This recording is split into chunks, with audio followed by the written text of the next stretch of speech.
Da janela do meu pequeno apartamento, a chuva transforma São Paulo numa aquarela de cinza e luzes borradas. Tenho 67 anos.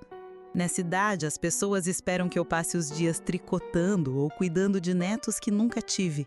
Elas veem na rua uma senhora frágil, de passos lentos, e me oferecem o lugar no ônibus.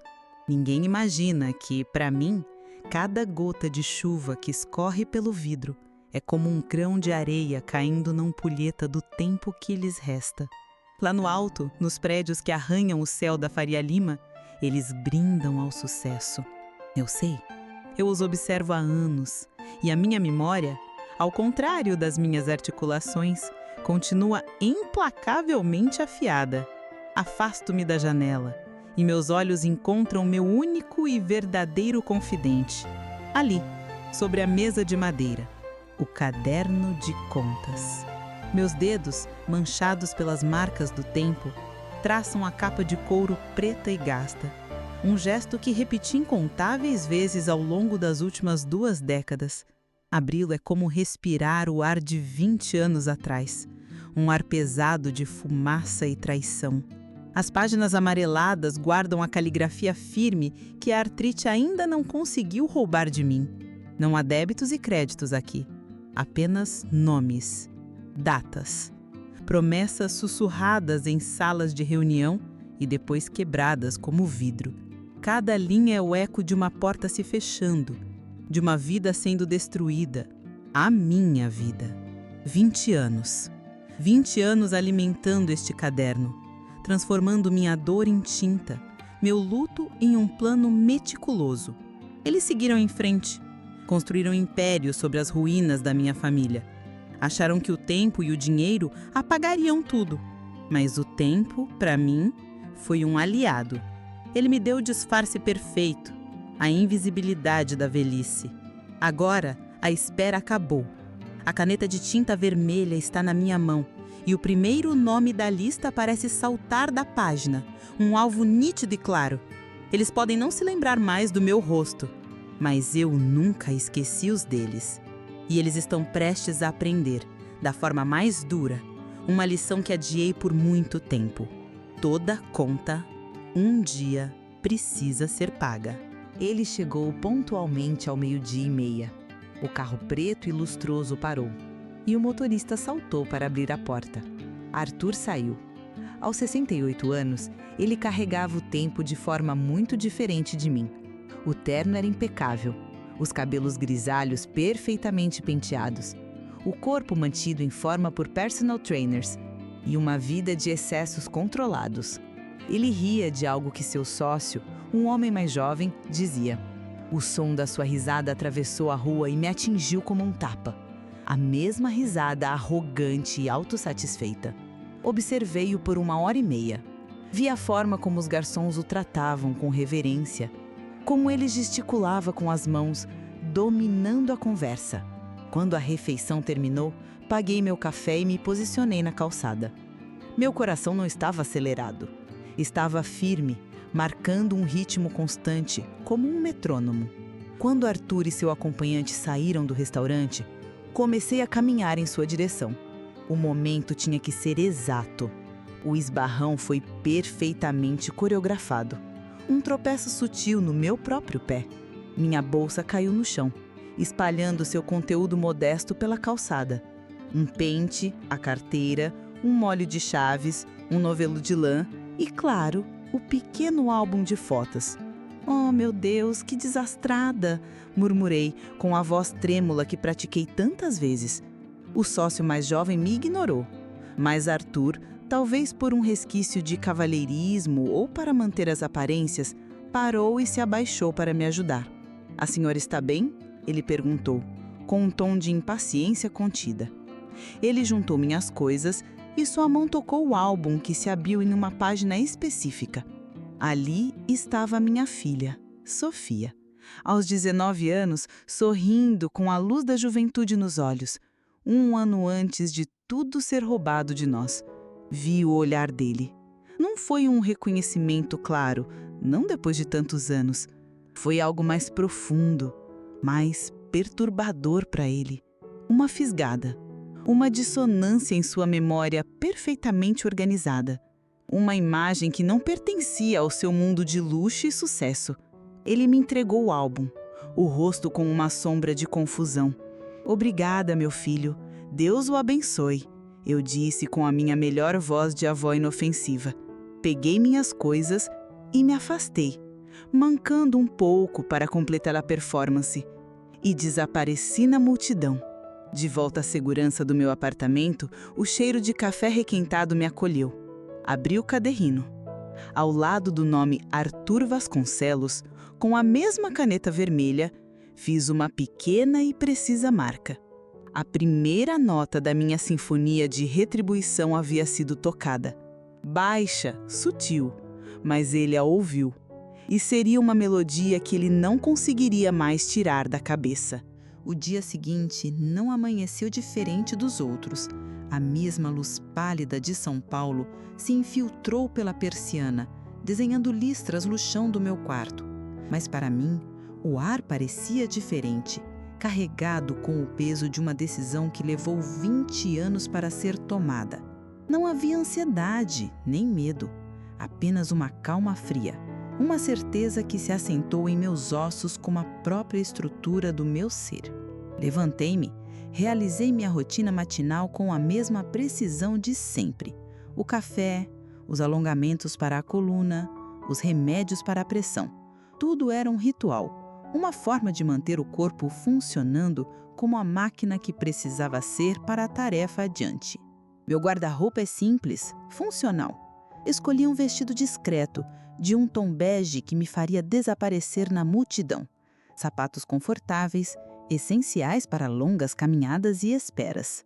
E a minha bolsa, um acessório que era, na verdade, minha caixa de ferramentas.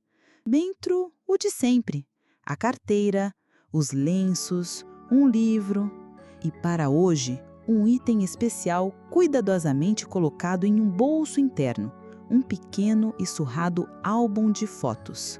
Antes de sair, parei em frente à mesa. O caderno de contas estava lá, aberto na primeira página. Arthur Vasconcelos. O nome parecia queimar no papel. Fechei os olhos e a imagem dele veio, nítida como se fosse ontem. Não um homem que ele é hoje, que eu estudaria em colunas sociais e relatórios anuais, mas o jovem de 20 anos atrás, ambicioso, de sorriso fácil e olhos que calculavam tudo. Ele era o cérebro financeiro do nosso projeto, o homem que transformou nossos sonhos e nossa confiança em planilhas de lucro para si mesmo e para os outros daquela lista. Peguei um ônibus e depois o metrô. A viagem da minha casa na Zona Leste até o bairro dos Jardins é uma travessia entre mundos. Deixo para trás os prédios baixos e o comércio popular e emerjo em ruas arborizadas, ladeadas por vitrines de luxo e portarias imponentes. Não sinto inveja nem raiva. Sinto-me como uma antropóloga estudando uma tribo distante. Eles vivem em uma bolha de segurança e privilégio, e é exatamente essa bolha que comecei a perfurar hoje. Meu destino era um café charmoso, mas sem ostentação, estrategicamente posicionado do outro lado de um dos restaurantes italianos mais caros da cidade. O restaurante preferido de Arthur Vasconcelos para seus almoços de terça-feira.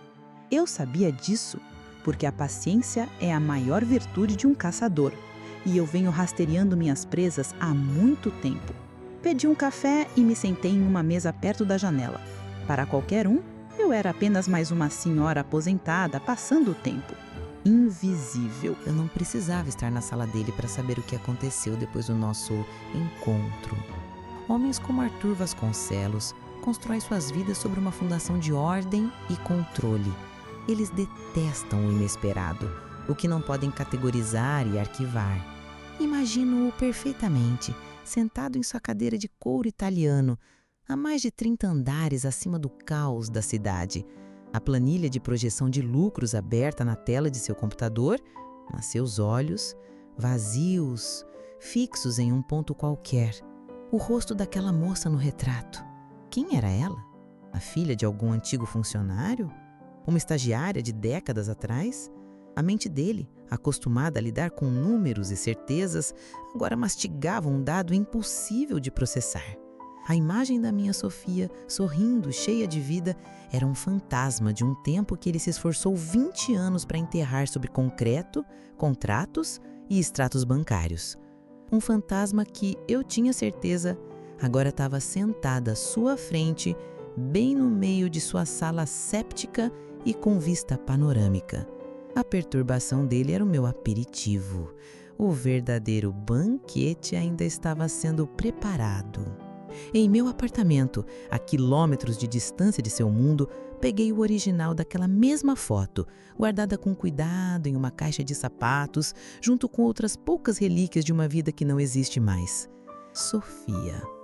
Ela tinha o sonho de ser bióloga marinha, de estudar os corais no Nordeste. O dinheiro que eles roubaram, o projeto da nossa pequena empresa de consultoria ambiental que eles sabotaram e tomaram para si, era para os estudos dela, para nossa casa, para o nosso futuro. Mas não foi a perda do dinheiro que a quebrou. Foi a brutalidade da traição, orquestrada por homens que meu falecido marido chamava de amigos e sócios. Arthur era o mais próximo. Jantava em nossa casa. Sofia o chamava de tio. Vê-la murchar depois daquilo, perder o brilho nos olhos e abandonar os sonhos, foi a minha verdadeira sentença. Eles não roubaram apenas nosso patrimônio. Eles roubaram a luz da minha filha. E é essa luz que busco honrar, não com lágrimas, mas com fogo. Guardei a foto e me preparei para o próximo passo. A poeira que eu havia plantado na mente dele precisava de um catalisador para se tornar uma tempestade. O segundo movimento da minha dança com Arthur não seria em uma calçada, mas no mundo digital que ele tanto prezava. A arrogância é o calcanhar de Aquiles dos poderosos. Eles acreditam que o passado, uma vez digitalizado e arquivado, está morto e sob seu controle. Mal sabem que a internet, assim como a memória, nunca esquece de verdade. Fui a uma biblioteca pública no centro da cidade, um lugar que cheira a papel antigo e conhecimento, um ambiente onde eu me sinto em casa. Sentei-me em um dos computadores públicos, a tela grossa e o teclado amarelado contrastando com os aparelhos de última geração que Arthur certamente usava. Mas para o meu propósito, aquilo era mais do que suficiente. Era anônimo. Com os dedos um pouco trêmulos pela falta de costume, e não pela idade, criei uma conta de e-mail temporário. Um nome sem rosto, um endereço sem história. O destinatário eu já havia escolhido há meses. Um jornalista investigativo de um grande portal de notícias. Um homem conhecido por sua aversão a fraudes corporativas e por ter derrubado alguns nomes importantes. O e-mail que escrevi era uma obra de arte em sua simplicidade. No campo assunto, apenas 4 palavras. Uma lembrança da construtora Horizonte. O nome da primeira grande empresa de Arthur, construída sobre as cinzas da minha. No corpo do e-mail, apenas uma frase. Uma única pergunta venenosa projetada para corroer a paz de espírito do meu alvo. Pergunte a Arthur Vasconcelos sobre o laudo geológico que ele encomendou para o projeto de Serra Azul, 20 anos atrás. E nada mais. Não anexei provas, não dei detalhes, apenas a semente. Eu sabia, por amargas lembranças das noites em que meu marido perdeu o sono, que aquele laudo era a pedra fundamental de toda a fraude. Um documento forjado que atestava a segurança de um terreno instável, permitindo que a obra fosse superfaturada e eventualmente desviasse para os bolsos deles todo o investimento. O jornalista talvez ignorasse, mas a dúvida, uma vez plantada em uma mente curiosa, é como uma erva daninha. E se ele decidisse fazer apenas uma ligação, fazer apenas uma pergunta, seria o suficiente? Enviei o e-mail e em seguida deletei a conta. Levantei-me do computador e saí da biblioteca, misturando-me novamente à multidão. O segundo ingrediente do meu banquete havia sido adicionado à panela. Agora era só esperar o calor fazer o seu trabalho. Os dias que se seguiram ao meu e-mail anônimo foram um exercício de paciência, uma arte que aperfeiçoei ao longo de 20 anos. Minha rotina não mudou. Continuei com minhas caminhadas matinais, minhas idas ao mercado, Minha vida de senhora aposentada, que o bairro todo conhecia. Por fora, eu era a tranquilidade em pessoa. Por dentro, era um sismógrafo, atenta à menor vibração, ao menor tremor na estrutura do império de Arthur Vasconcelos. Eu lia as notícias todos os dias na biblioteca, não com a esperança de ver uma manchete bombástica. Eu sabia que as coisas não funcionavam assim, mas procurando por um sinal, uma única pedra deslocada na base da montanha que eu pretendia derrubar. Minha vingança não era uma explosão, era uma erosão, lenta, gradual e, no fim, inevitável. E então, uma semana depois, o primeiro tremor veio. Não foi na primeira página, nem mesmo na seção principal de economia. Foi um artigo pequeno, no blog do Portal de Notícias. Uma peça de análise assinada por Ricardo Borges, o jornalista. O título era inofensivo: Diligência e o Passado. Os riscos ocultos em fusões e aquisições. Falava de forma genérica sobre como empresas que compram outras podem herdar passivos e fraudes antigas. Um texto técnico, denso. Mas no meio de um parágrafo, a isca estava lá, sutil e letal. Borges mencionava como auditorias retrospectivas poderiam revelar fragilidades em projetos icônicos do passado, como o complexo residencial de Serra Azul. Meu coração não disparou, ele apenas deu uma batida forte e solitária. Estava feito. Arthur teria lido aquilo. Seus assessores certamente colocaram o artigo em sua mesa. E ele teria entendido, não como uma notícia, mas como um recado. Um sussurro no meio da multidão, dizendo: eu sei, e estou chegando perto. Aquele artigo era a confirmação de que o jornalista havia mordido a isca. Mas a verdadeira revelação, a reviravolta que abalou meu plano cuidadosamente traçado, veio 2 dias depois. Minha pesquisa sobre Borges revelou que ele, como muitos jornalistas investigativos, às vezes usava fóruns online sobre transparência e dados públicos para trocar informações ou buscar pistas de forma velada. Passei horas navegando por esses espaços digitais áridos e encontrei.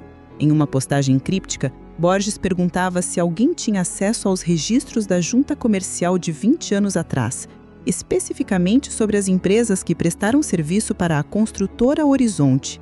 Ele terminou a postagem com uma pergunta direcionada a ninguém e a todos. Qualquer informação sobre uma pequena empresa chamada Argo Soluções seria de grande ajuda. O nome ecoou no silêncio do meu apartamento. Argo Soluções. Senti um frio percorrer minha espinha, uma sensação que não experimentava há anos. Fui até minha mesa e abri o caderno de contas. Percorri a lista de nomes, as anotações detalhadas, as conexões que passei 2 décadas mapeando. Em nenhum lugar, em nenhuma linha, a Argo Soluções era mencionada. Meu mapa da traição, a obra que eu considerava minha única certeza, estava incompleto.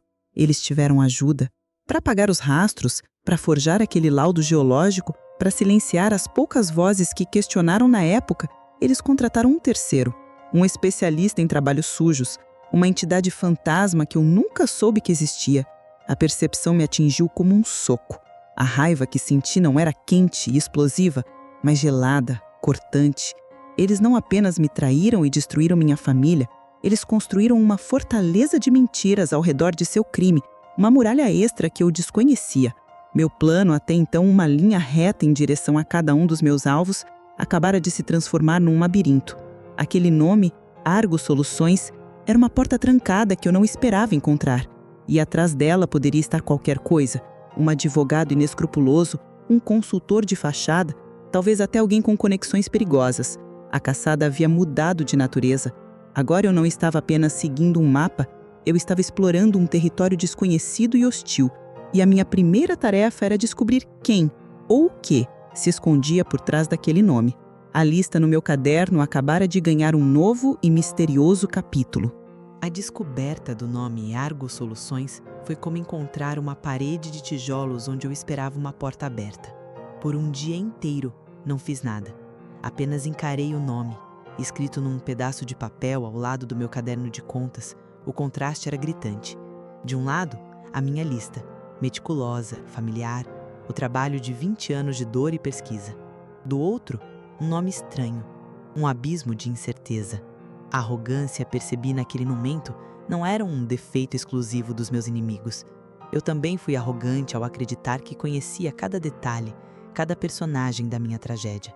O meu caderno não era um evangelho, era um rascunho, e ele precisava urgentemente ser corrigido e completado.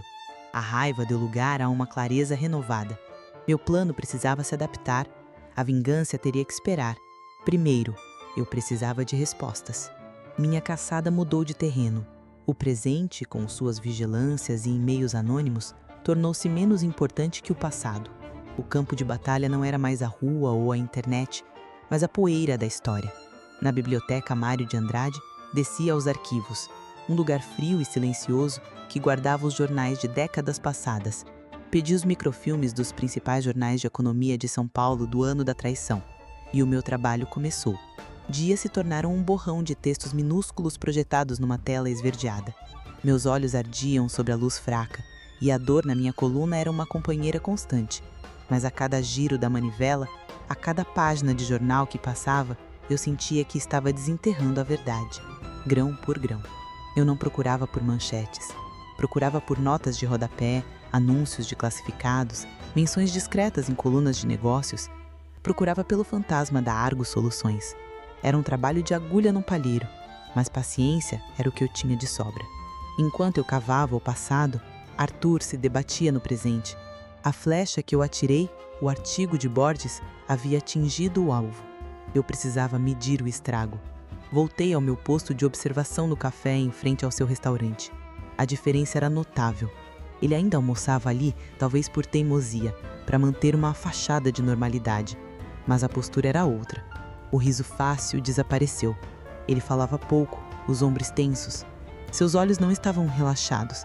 Eles percorriam o ambiente, analisando os rostos, desconfiados. Ele passava mais tempo olhando para o celular do que para o seu interlocutor.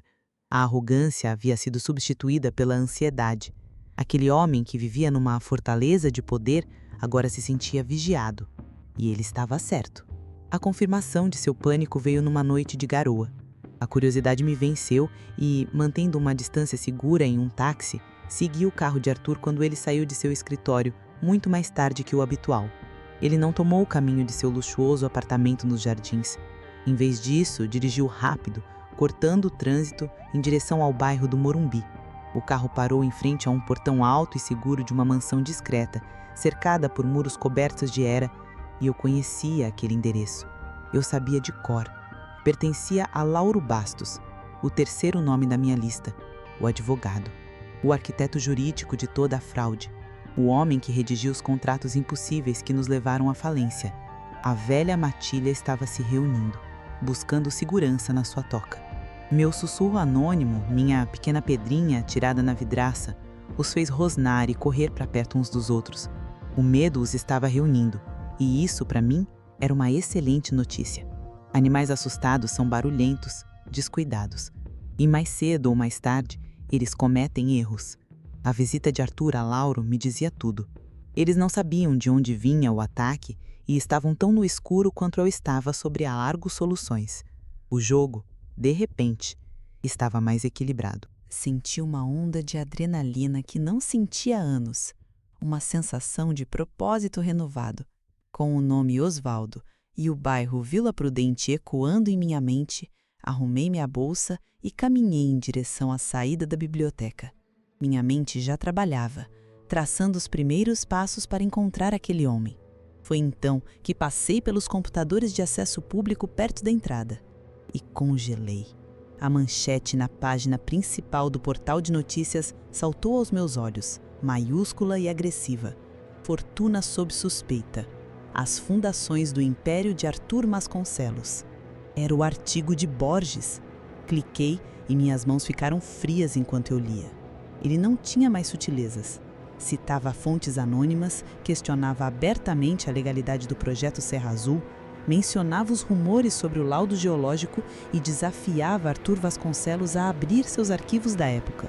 Meu peão havia se tornado um canhão desgovernado. Borges tinha chutado o formigueiro. Ele não era mais um instrumento sutil. Era um jogador errático que havia colocado todo o tabuleiro em alerta máximo. Arthur, Lauro e os outros não estavam mais apenas assustados. Agora eles estavam sob ataque público. E a primeira coisa que animais poderosos e acuados fazem é eliminar ameaças e apagar pontas soltas. Senti um calafrio. A maior ponta solta de toda a sua conspiração tinha um nome: Osvaldo, o contador que sabia demais. A questão não era mais como encontrar Osvaldo. A questão agora era quem o encontraria primeiro. A caçada por um fantasma havia se tornado uma corrida contra o tempo. 3 dias de pesquisa nos arquivos se transformaram em uma semana. O cheiro de papel velho e poeira agora parecia impregnado em minhas roupas, em meus cabelos. Meus dedos estavam manchados de tinta seca e meus olhos, mesmo com os óculos, ardiam pelo esforço de decifrar colunas e mais colunas de texto desbotado em microfilme. A Argos Soluções era um fantasma. Não havia registros na junta comercial, não havia anúncios nos classificados, não havia uma única menção nos jornais da época. Era como se a empresa tivesse surgido do nada para fazer seu trabalho sujo e desaparecido na mesma névoa. Pela primeira vez em muito tempo, uma lasca de dúvida arranhou a superfície da minha certeza. Eu estava caçando uma sombra, e o tempo, meu antigo aliado, agora parecia correr contra mim. A frustração era um gosto amargo na boca. Quando eu já juntava minhas coisas, resignada a mais um dia de fracasso, uma voz baixa soou ao meu lado. A senhora é muito persistente. Era o Sr. Américo, o arquivista-chefe, um homem tão antigo e silencioso quanto os livros que guardava. Durante toda a semana, ele me observou de longe, com uma curiosidade discreta. Eu apenas assenti com a cabeça, cansada demais para conversar. Mas ele continuou. Desculpe a intromissão, mas eu a vejo todos os dias, sempre na mesma data de jornais. A época da construtora Horizonte. Meu corpo enrijeceu. Ele se aproximou um pouco mais e baixou a voz. Eu era um funcionário novo aqui na época. Lembro do barulho que o caso fez e de como foi abafado rápido. Não sei sobre essa empresa que a senhora procura, mas eu lembro de um rapaz, um contador da construtora, um moço honesto. O nome dele era Osvaldo. Ele reclamou de umas notas fiscais, disse que os números não batiam, que os valores pagos a um fornecedor eram altos demais. Fez um pequeno escândalo na empresa. 2 semanas depois, ele não trabalhava mais lá. Meu coração, que esteve em um ritmo lento e controlado por dias, deu um salto. Olhei para o Sr. Américo, que me encarava com olhos cansados, mas lúcidos. O que aconteceu com ele? Perguntei, a voz um pouco rouca. Ele deu de ombros. Disseram que ele pediu demissão, mas ninguém acreditou. Ele simplesmente sumiu do mapa. A última coisa que eu vi, um boato de corredor, é que ele foi morar com a irmã, em algum lugar na Vila Prudente. Ele me deu um pequeno sorriso triste, como se partilhasse um segredo há muito enterrado, e se afastou, voltando para a penumbra de suas prateleiras. Eu tinha um nome, Osvaldo, e um lugar, Vila Prudente. Não era muito, mas era infinitamente mais do que nada.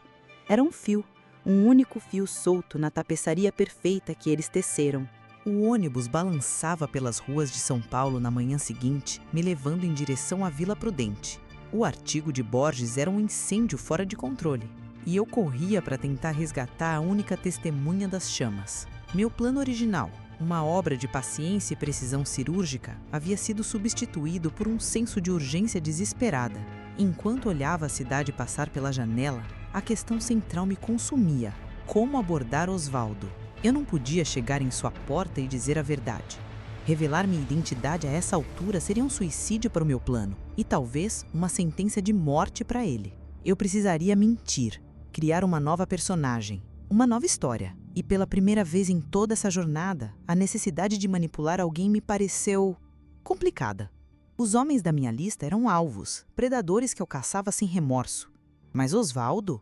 Ele não era um deles. Ele era um de nós, uma vítima. Vila Prudente respirava uma vida comunitária que os jardins desconheciam. Cheiro de pão fresco vindo das padarias, crianças jogando bola na rua, vizinhos conversando nos portões. Minha presença ali, uma senhora bem vestida, mas discreta, não causava alarde. Comecei minha busca. A tecnologia era inútil para encontrar um homem que provavelmente passou as últimas 2 décadas tentando não ser encontrado. Minha abordagem teria que ser humana. Minha história era simples e ensaiada. Eu procurava por um primo distante da minha falecida mãe. Uma promessa antiga que eu precisava cumprir. O sobrenome de Osvaldo era comum o suficiente para não levantar suspeitas. Fui a padarias, farmácias, conversei com o padre na igreja local.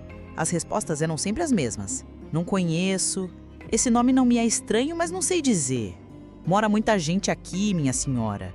As horas passavam e a cada porta fechada, a imagem mental de Arthur e Lauro despachando homens de terno para fazer a mesma busca, mas com recursos e métodos infinitamente mais eficientes, me assombrava.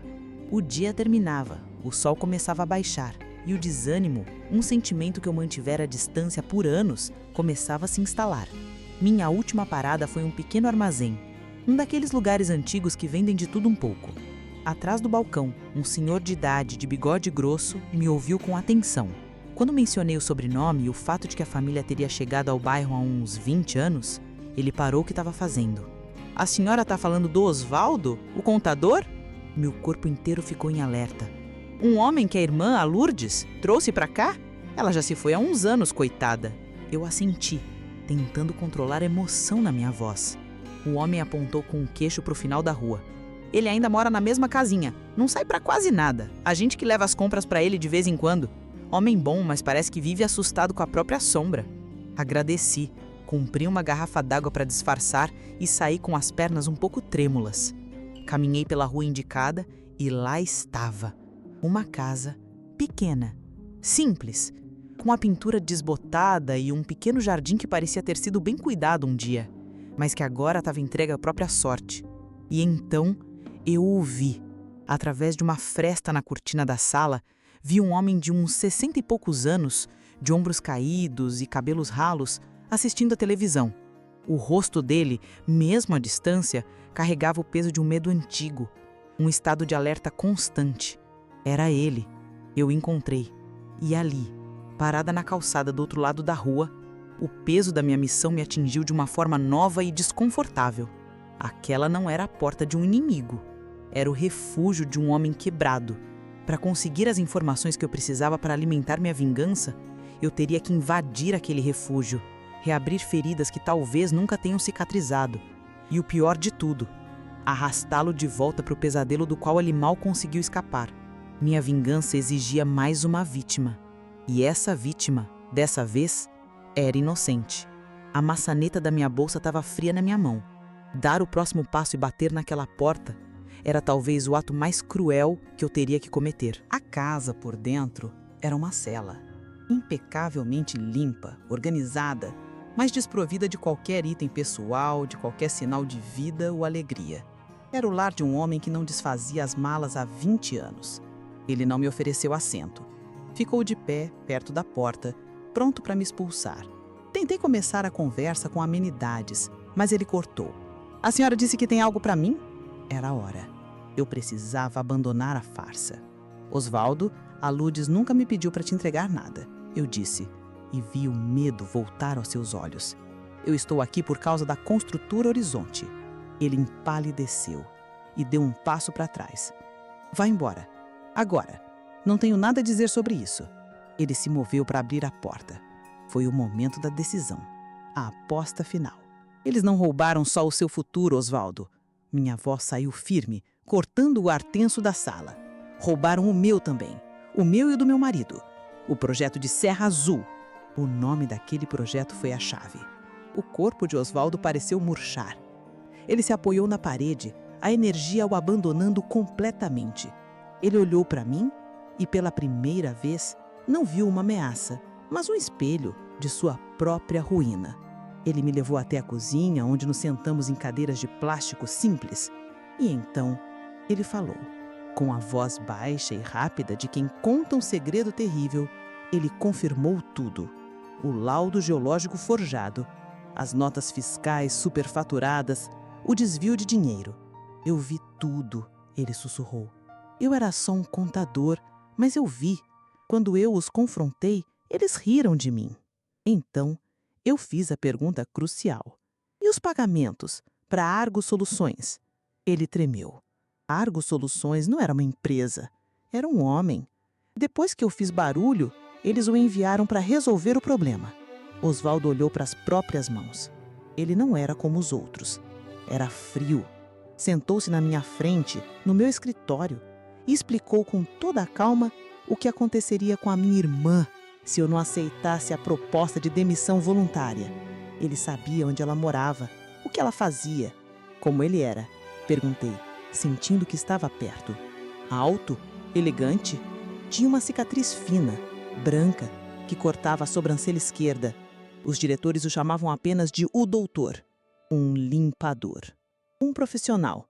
A peça final que faltava no meu quebra-cabeça, no exato momento em que o nome doutor pairava no ar silencioso da cozinha, luzes de faróis varreram a janela, intensas e repentinas, parando em frente à casa.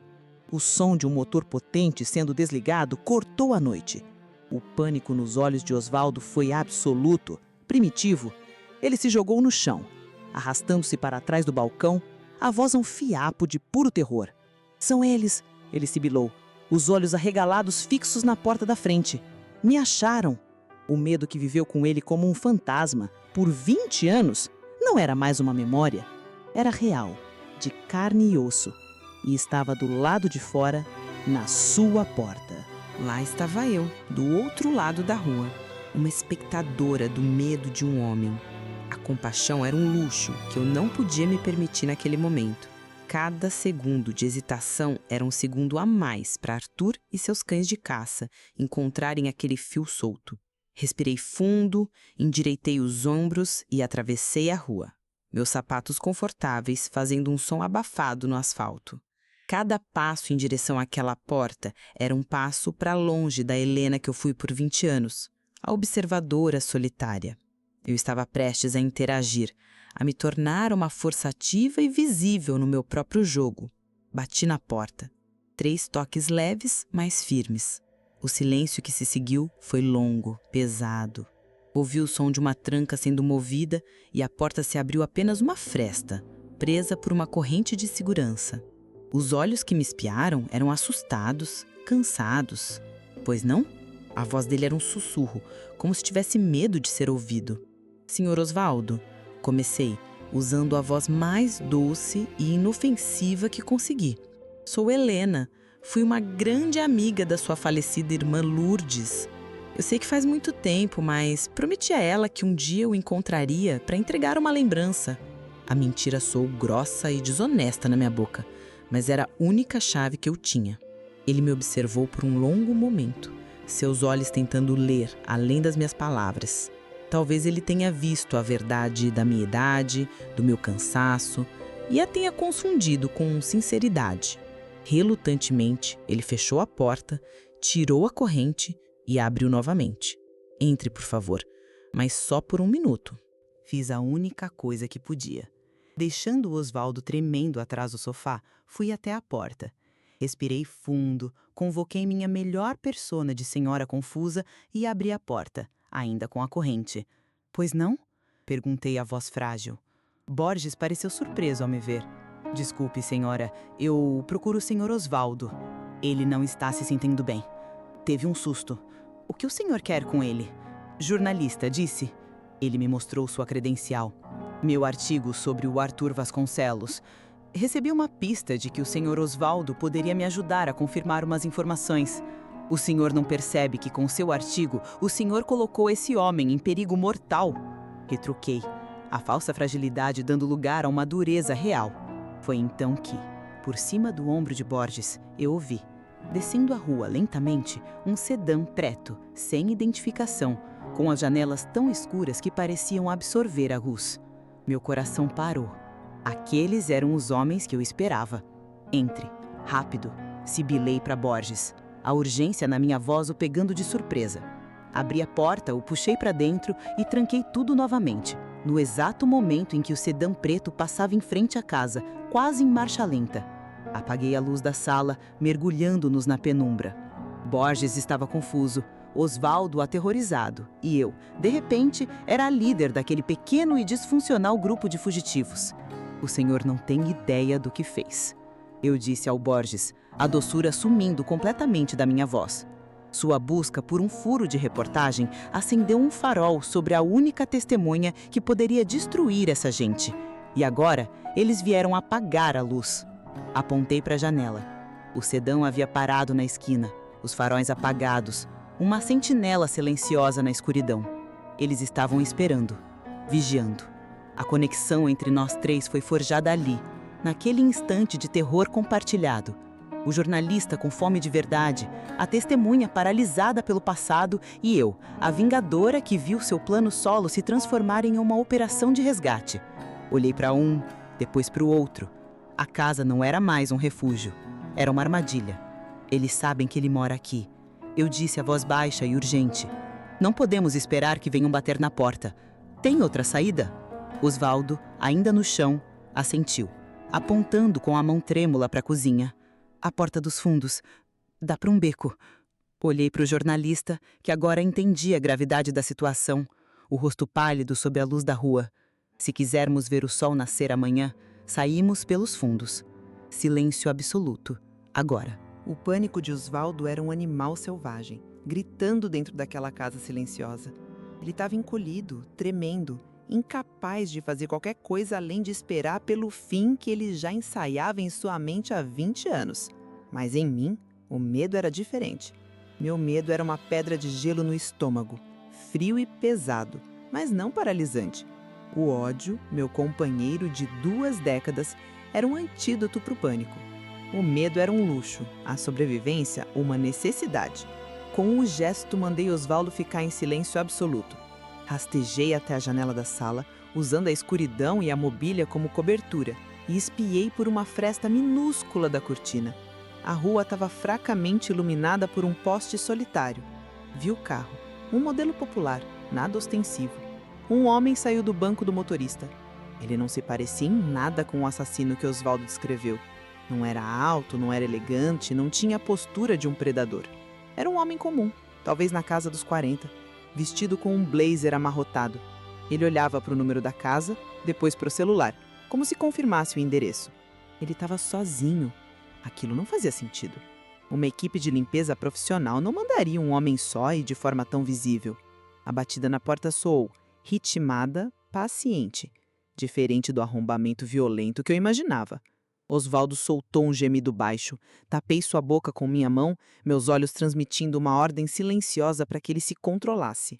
Quem quer que estivesse lá fora, não podíamos entregar nossa posição pelo pânico.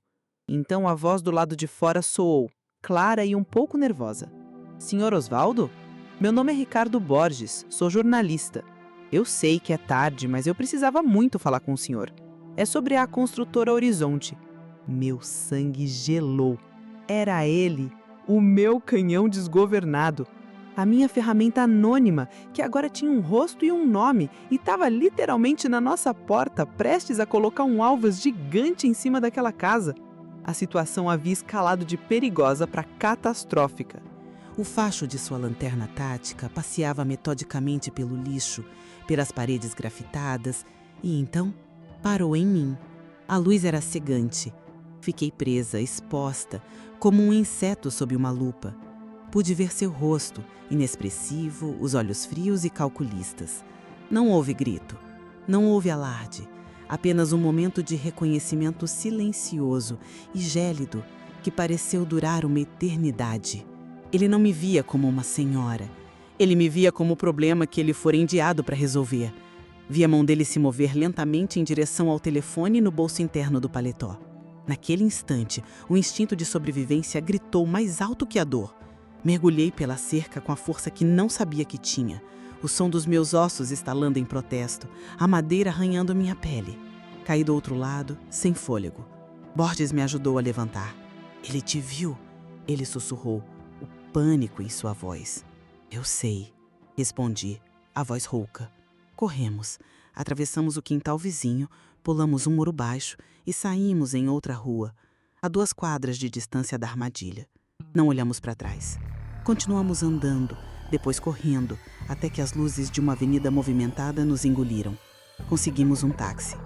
Dentro do carro, o silêncio era pesado, quebrado apenas pela respiração ofegante de nós 3. Conseguimos. Estávamos livres por enquanto. Mas enquanto o carro nos levava à procuração da cidade anônima, eu senti o calor do olhar daquele homem em mim, como uma marca de ferro em brasa. Minha capa de invisibilidade, meu disfarce de velhinha inofensiva, tecido ao longo de 20 anos, havia se desfeito em um único facho de luz. Eles podiam não saber meu nome ainda, mas agora eles conheciam meu rosto. A caçadora agora também era, oficialmente, a caça. E a guerra, que antes era fria, estava prestes a ficar muito quente. Na penumbra da cozinha de Osvaldo, não havia mais espaço para discussão ou apresentações. O medo era a nossa linguagem comum. Minha voz, quando falei, era um sussurro de aço, despida de qualquer emoção que não fosse a urgência pela sobrevivência. Osvaldo, você vai com ele, eu disse apontando com a cabeça para Borges. Vocês vão na frente, a porta dos fundos, o beco, a cerca no final. Se ouvirem qualquer coisa, se eu gritar, não olhem para trás. Corram e não parem. Borges abriu a boca para protestar. O instinto de jornalista querendo entender, documentar, talvez até confrontar. Mas o olhar nos meus olhos, o olhar de uma mulher que já não tinha nada a perder, o silenciou. Ele assentiu, compreendendo que naquela sala a experiência não se media em furos de reportagem, mas em décadas de uma dor concentrada. A porta dos fundos rangiu como um gemido. Saímos para o beco, uma fenda escura e estreita entre os mundos, com cheiro de lixo e de chuva antiga. A escuridão era nossa aliada e nossa inimiga, escondendo-nos e ao mesmo tempo ocultando o que poderia estar à nossa frente. Osvaldo tremia tanto que Borges precisava ampará-lo, praticamente carregando-o. Cada passo era uma aposta no silêncio, cada sombra um possível inimigo. O som de uma garrafa de vidro rolando sobre o pé de Borges soou como um tiro no silêncio da noite. Todos nós congelamos, prendendo a respiração, esperando uma reação, um grito, uma porta se abrindo. Nada. Apenas o zumbido distante da cidade. Continuamos. Chegamos à cerca de madeira nos fundos do terreno, exatamente como Osvaldo havia descrito. Uma tábua estava solta, criando uma passagem apertada. Borges, com dificuldade, ajudou Osvaldo a passar primeiro. O homem, frágil como um pássaro, se espremeu pela abertura e caiu sem graça no quintal vizinho. Borges foi o próximo, passando com a agilidade de quem ainda não sentia o peso dos anos nas articulações. Quando chegou a minha vez, no momento em que eu estava com metade do corpo atravessado, uma luz forte e branca varreu o final do beco, vinda da rua. Congelei, o corpo entalado na cerca, o coração na garganta. Um homem, alto e corpulento, bloqueava a saída. Não era o doutor da cicatriz, mas era um deles. O mesmo tipo de terno caro, a mesma aura de perigo contido. O apartamento era impessoal e seguro. Um daqueles lugares anônimos que existem em todas as grandes cidades, projetado para abrigar pessoas que não querem ser encontradas. Borges nos guiou até lá, um refúgio de sua agência de notícias. O alívio de estar fora das ruas durou pouco, sendo rapidamente substituído por uma tensão de um tipo diferente, mas interna e estratégica. Osvaldo estava encolhido em uma poltrona, envolto em um cobertor, os olhos ainda arregalados de terror, revivendo a fuga em um loop silencioso. Borges, ao contrário, estava elétrico, movido pela adrenalina do perigo e pela proximidade da maior história de sua carreira. Ele andava de um lado para o outro, o celular na mão. "É isso, temos tudo", ele dizia, mais para si mesmo do que para nós. O testemunho dele, a menção ao doutor, a perseguição. "Vamos soltar tudo amanhã de manhã. Será uma bomba, vai acabar com o Vasconcelos." Eu o deixei falar. Deixei que ele sonhasse com os prêmios de jornalismo, com as manchetes, com a glória de expor os poderosos. Deixei que ele descrevesse a tempestade midiática que planejava criar, enquanto eu, em silêncio, analisava a nossa nova realidade. Quando ele finalmente parou, esperando minha aprovação, eu disse uma única e cortante palavra: "Não." Ele me olhou, chocado, a euforia desaparecendo de seu rosto. "Como assim não? Helena, esta é a nossa chance, temos que expor o que eles são." Eu me levantei, caminhando lentamente até ele. Minha voz era baixa, mas carregada com o peso de 20 anos de planejamento. Um escândalo na mídia? Arthur e Lauro contratarão os melhores e mais caros advogados do país.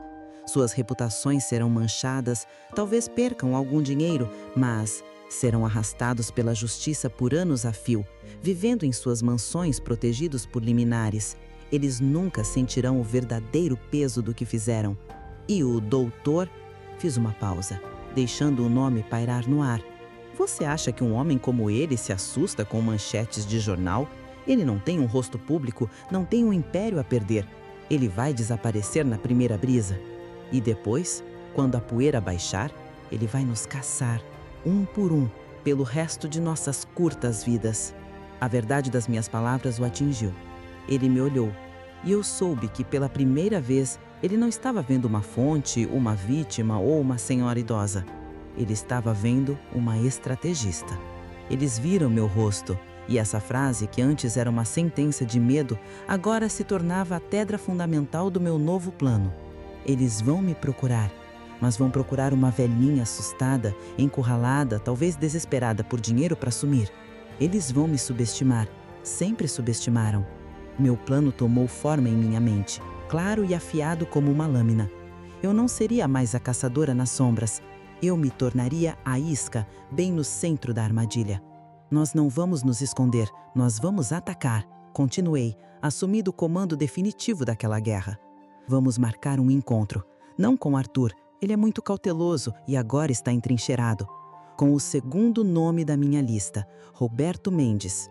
Eu sabia, pelo meu caderno e pelas minhas memórias, que Mendes era o mais ganancioso e impulsivo do grupo. Ele jamais resistiria à chance de resolver um problema de forma rápida e, segundo ele, inteligente. Eu o contatarei. Vou dizer que o contador está comigo e que temos provas que podem destruir todos eles. Vou exigir uma quantia absurda em dinheiro vivo pela minha parte e pela fuga de Osvaldo. Ele vai querer vir para avaliar a ameaça, talvez para me eliminar pessoalmente. Olhei para Borges, depois para Osvaldo. Nós escolheremos o local, um lugar que eu conheço melhor do que ninguém, um lugar do nosso passado. Vocês dois ficarão à distância. Borges, você terá sua câmera. Osvaldo, sua presença próxima como prova viva será a nossa garantia. Você não precisa fazer nada, apenas estar lá. A decisão estava tomada. O medo da fuga deu lugar a uma determinação gélida. Eles viram meu rosto e agora eu usaria esse mesmo rosto para olhá-los nos olhos uma última vez, no meu território, sob as minhas regras. O confronto final não seria mais evitado. Eu estava indo ao encontro dele. O telefone descartável parecia leve e insignificante em minhas mãos, mas continha o poder de finalizar uma guerra de 20 anos.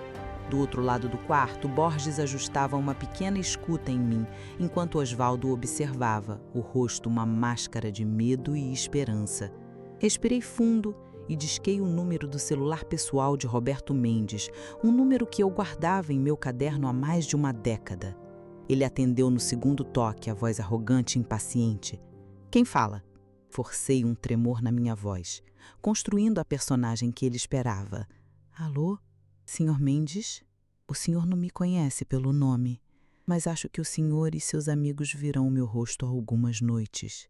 Houve uma pausa tensa do outro lado, seguida por uma voz que se tornou perigosamente suave. Onde você está? Isso não importa. Respondi aumentando o tom de pânico.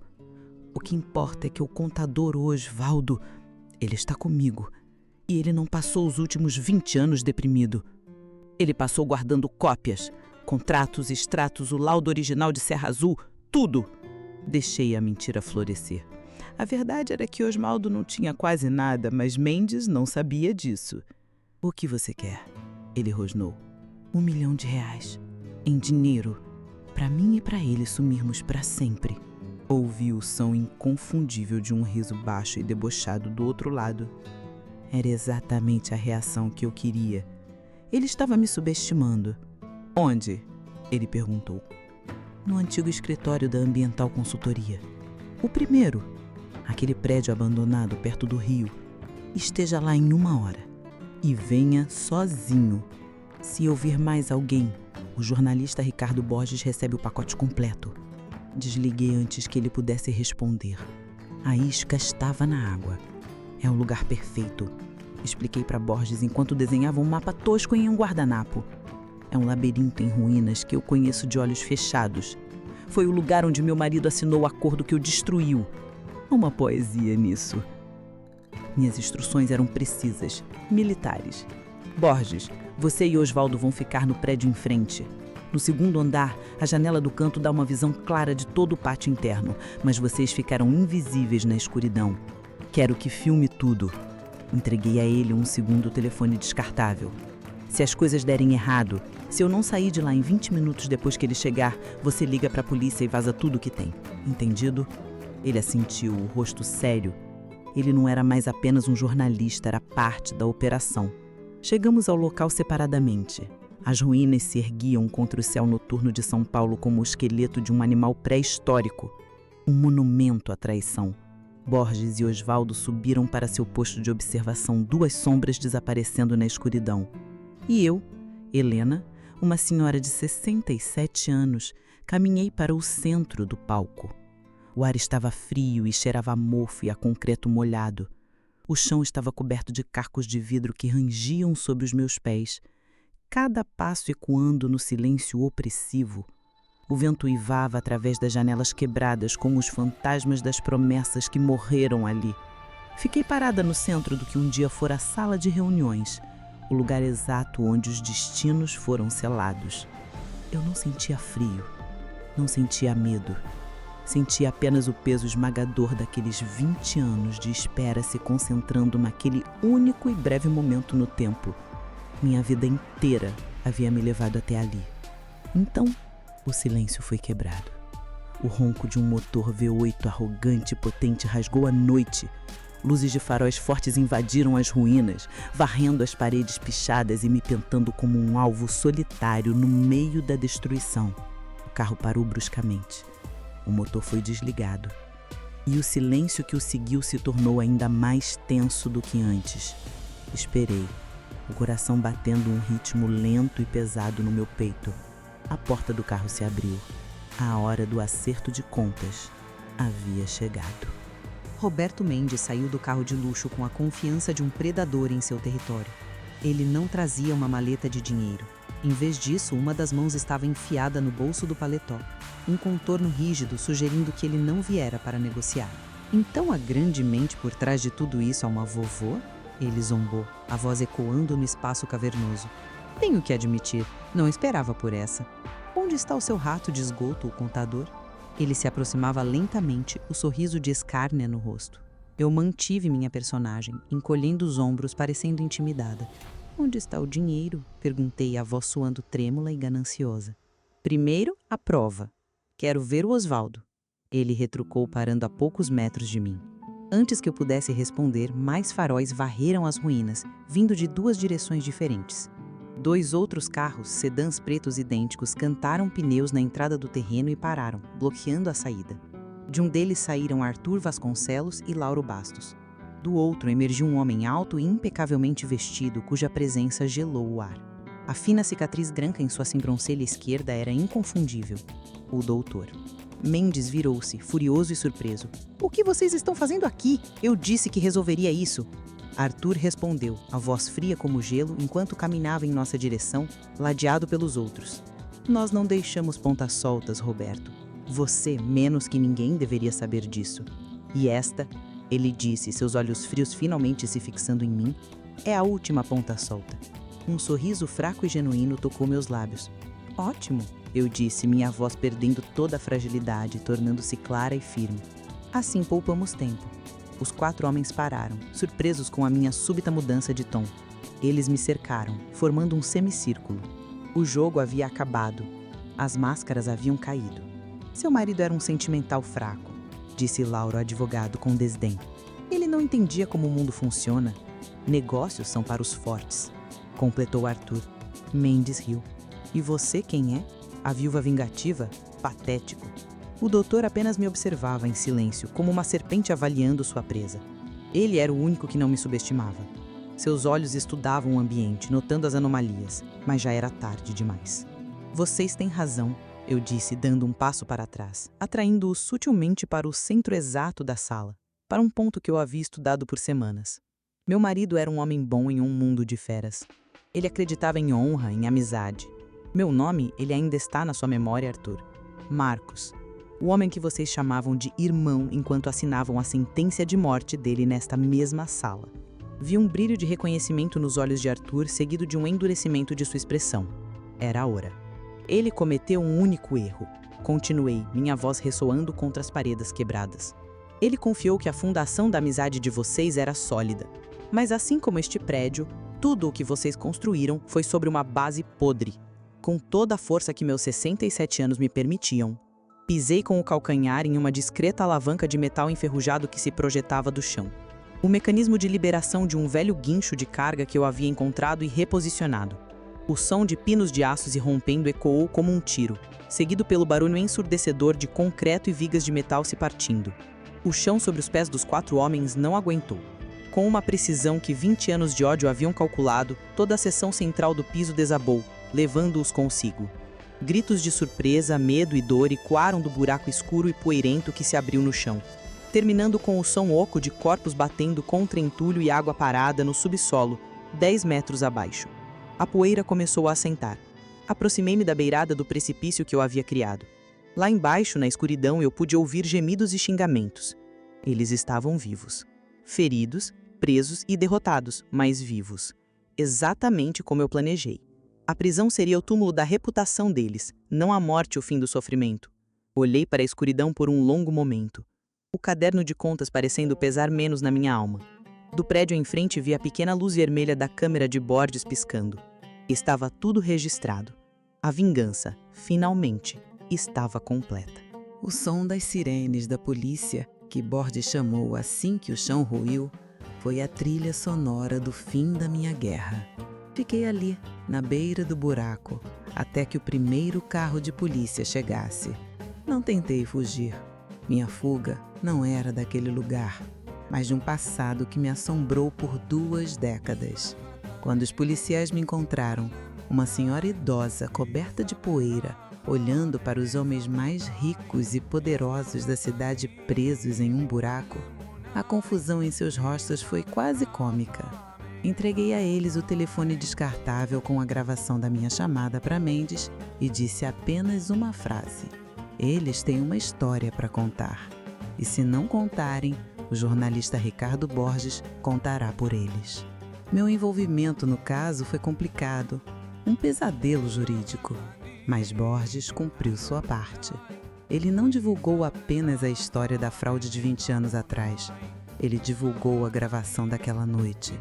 O testemunho de Osvaldo, agora seguro sob proteção policial, foi a pá de cal. A tentativa de sequestro e o claro complô para me silenciar eram crimes do presente, impossíveis de serem enterrados sob recursos legais. A história explodiu. A vingança da viúva, o buraco dos magnatas. As manchetes eram sensacionalistas, mas a verdade por trás delas era sólida. Arthur, Lauro e Mendes, resgatados de sua prisão de concreto com ossos quebrados e egos destruídos, foram do hospital direto para a custódia. Suas fortunas foram congeladas. Seus impérios começaram a desmoronar. E o doutor, ele desapareceu, como eu sabia que faria. Durante a confusão do resgate, ele simplesmente sumiu das ruínas. As autoridades nunca encontraram um único registro de sua existência. Mas eu não me importo. Ele era apenas um instrumento, uma arma contratada. Minha conta era com os homens que o contrataram. Sem seus mestres para lhe pagar, ele se tornou um fantasma inofensivo para mim. Sei que ele está lá fora, nas sombras, mas minha história com ele acabou. Passei alguns meses respondendo a inquéritos, mas minha idade e a narrativa que Borges construiu, a de uma mulher idosa que agiu em desespero para se defender e expor a verdade, me protegeram. No fim, fui enquadrada em crimes menores, que foram convertidos em serviço comunitário. Minha verdadeira sentença foi a paz que se seguiu. Osvaldo, com sua identidade protegida, mudou-se para uma cidade pequena no litoral, usando parte do dinheiro que Borges conseguiu em um acordo de exclusividade pela história para recomeçar. Ele me manda um cartão postal a cada 6 meses. São sempre fotos de um mar calmo e azul. E eu voltei para o meu pequeno apartamento. A primeira coisa que fiz foi pegar o caderno de contas. Abri na primeira página, no nome de Arthur Vasconcelos, agora arriscado pela justiça. Passei por cada nome, cada lembrança dolorosa. Cheguei à última página, que estava em branco. Peguei uma caneta e escrevi uma única palavra: fim. Então fechei o caderno. Não o queimei, nem o joguei fora. Coloquei-o no fundo de uma gaveta. Ele não era mais um manual de vingança. Era um testamento. A prova de que a justiça às vezes não é encontrada em um tribunal, mas é construída, pacientemente, pelas mãos daqueles que se recusam a esquecer. Às vezes ainda vou até a janela e olho para as luzes de São Paulo. A cidade não mudou, continua sendo um monstro de concreto e vidro, mas algo em mim mudou. O peso no meu peito, o companheiro de 20 anos, se foi. Eu não sei o que o futuro me reserva aos 67 anos de idade. Talvez eu aprenda a tricotar. Talvez eu viaje para ver o mar calmo e azul dos postais de Osvaldo. O que eu sei é que pela primeira vez em muito tempo, quando a noite cai, eu durmo. E não sonho mais com vingança. Sonho com o silêncio.